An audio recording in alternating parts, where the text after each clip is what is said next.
Welcome back everyone to my world of stocks. My name is Ale, of course, and in today's video, we're gonna run through every brand new stock that I started buying this past year. These are only brand new additions to my portfolio that I started buying within the past 12 months.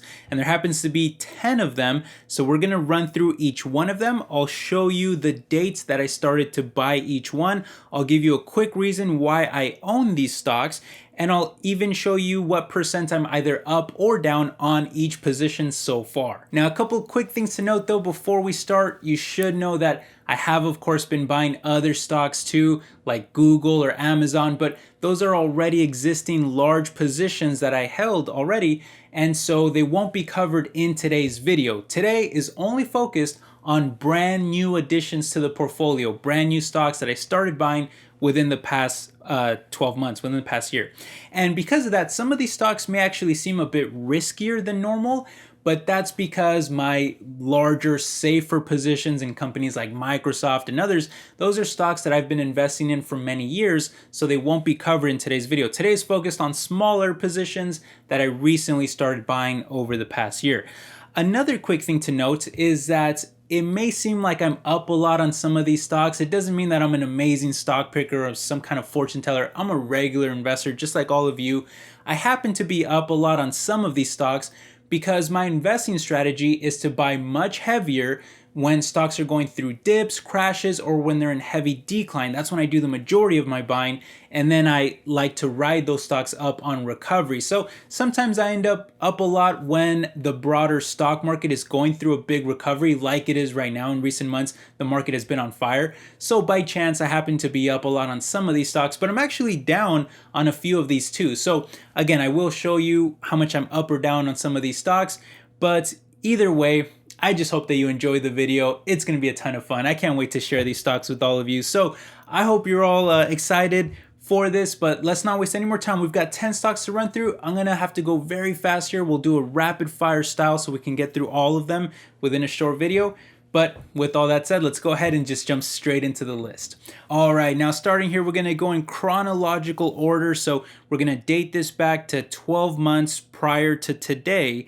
And the oldest stock that I started buying would be Intel. Stock number one is going to be Intel, a ticker symbol INTC, which I started buying in September of last year, and I'm currently up on my position by about 30%. Intel is, of course, an American chip maker and currently one of the largest in the world, who I think will benefit greatly from the need to build chips within the United States for both international security and competitive reasons. However, I mostly purchased the stock because at that time it was crashing really hard, which had sent the dividend yield skyrocketing to about 6%.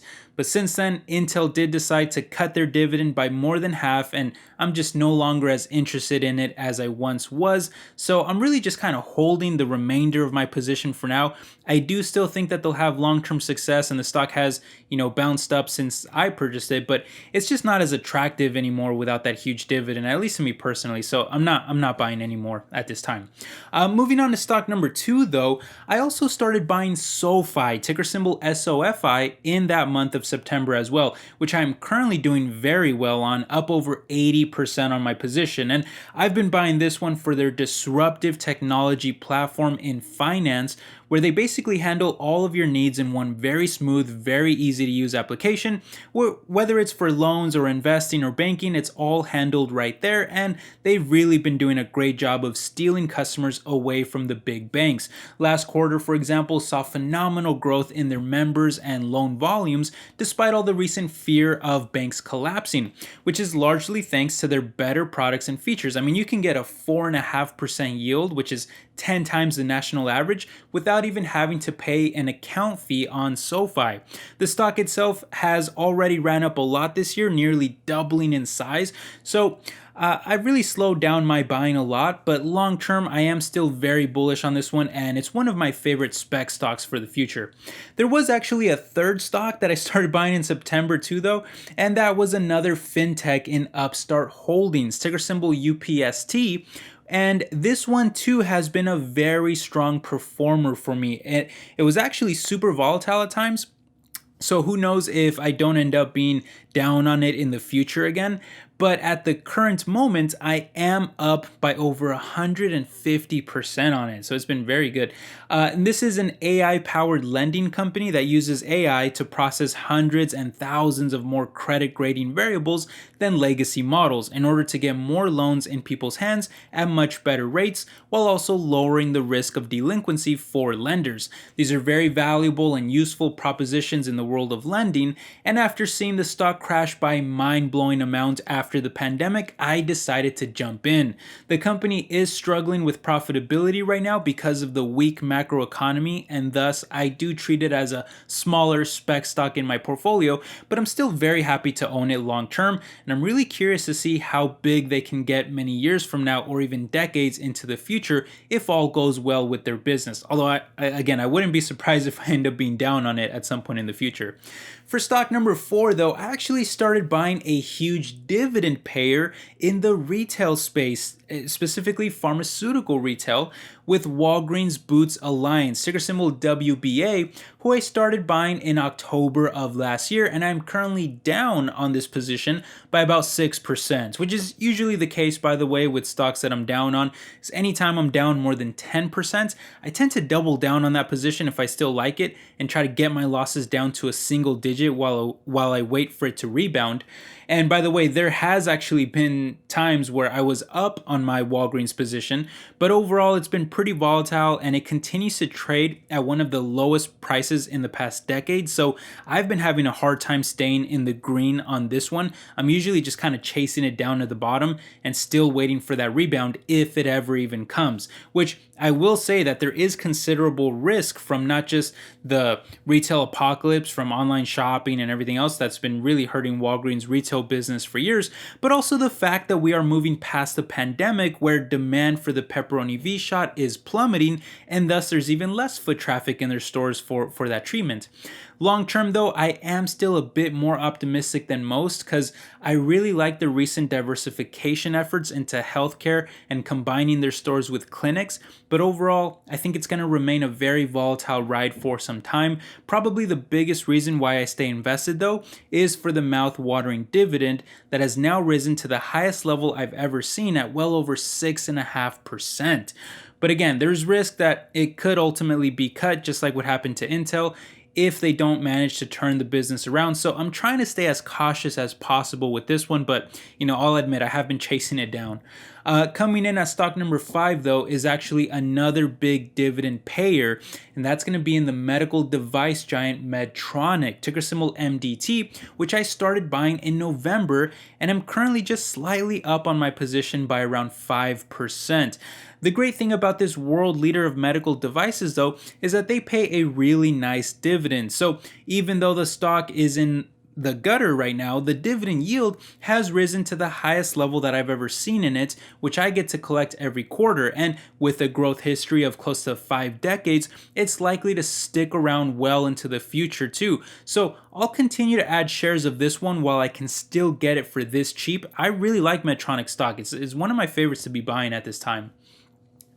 Moving on to stock number 6 though, that's going to be the semiconductor specialist Broadcom, ticker symbol AVGO, which I also started buying in November, and I'm currently up on my position by around 70%. And the reason I started buying it is because I feel that it's one of the strongest, most diversified businesses in the semiconductor industry, as they develop custom chips for businesses that rely on them for storage, internet connectivity, and a variety of other needs. Plus, they even expanded further into software and services with the acquisition of the cloud computing giant VMware, who also specializes in not just cloud infrastructure, but also apps, services, networking, and especially cybersecurity, and there's a ton of synergies there.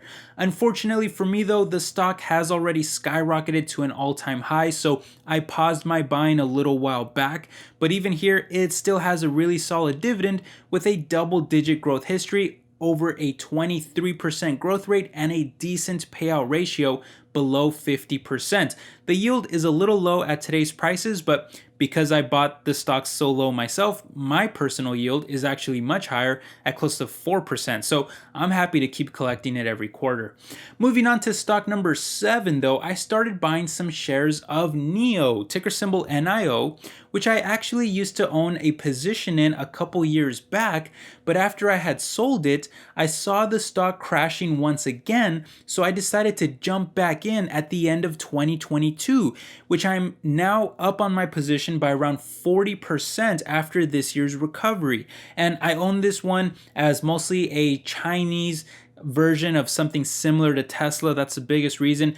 Great looking vehicles, great electric and autonomous driving technologies, and I love how ambitious they are to expand globally too. So it's just a spec play that I really hope to hold on to very long term. The stock itself actually had a gigantic summer where it climbed by nearly 30% in June and 60% in July. So that's where I made most of my gains recently, because I actually used to be down on it for a while. But from the highs, the stock itself is still down by a giant amount, so I may actually consider buying more of the stock in the future depending on how the business performs, and especially if the stock price dips a little more. Alright guys, we are now down to the final 3 stocks, the 3 most recent additions to my portfolio.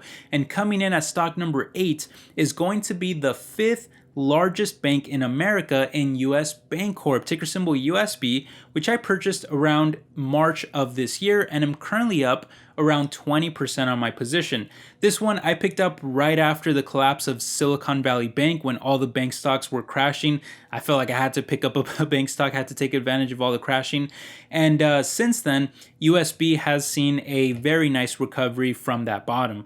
I personally feel that US Bank is very well run. It's a bit more of a boring type of stock, but I really love the dividend, which still yields about 5% with some good growth metrics on it too.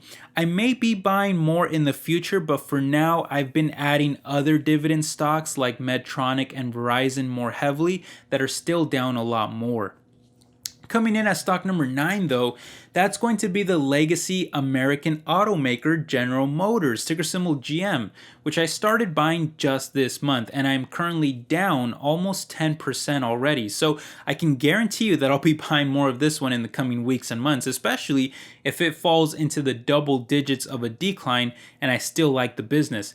Which, as of right now, I do still like GM very much. I realize that Tesla has more long-term potential, but Tesla is already one of my largest stocks, which I'm also up a huge amount on it. So seeing GM stock trading less than where it did a decade ago, I'm just willing to make a small bet on this one too. And I do think that they'll survive the transition to EVs and autonomous driving, since they already have some very strong brands across their lineup, and they're now spending $35 billion through 2025 to electrify those vehicles and add AV technologies to them too. And that's a turnaround bet that I am willing to make, because I think that the market will be plenty large enough to support several big players, not just Tesla, but that's my opinion. And then finally, for stock number 10, the newest stock that I've been buying recently has been Hims & Hers Health, ticker symbol HIMS, which I also started buying this month, and I'm currently down about 2% on my position. I'll probably wait for it to drop a little more though before I start adding more, but at this point, the stock is down huge from the highs, which is probably justified given the slowing down of growth, but I actually think that they still have a lot of long-term growth potential as a telehealth company, not just for the products and mental health services that they already sell to both men and women, but also for their future potential as they continue to enter new markets like testosterone and prostate treatments for men, menopause and digestion for women, more treatments in dermatology, more treatments in mental health like insomnia, PTSD, substance abuse, and other gigantic markets like weight and pain management, fertility, and diabetes too. Add it all up, and I think there's more growth coming, and that's including profitability, better profitability too. I see that on the horizon for this stock. Anyway, I think that'll just about do it for this update on brand new additions to my portfolio over the past year. What do you all think? Do you like any of these? Are there any stocks on here that you own? What stocks have you all been buying? I'd love to hear your thoughts down in the comment section. Thank you for all the support, my friends. I hope you're all doing well, and I will catch you in the next video. Take care, everybody. Bye-bye.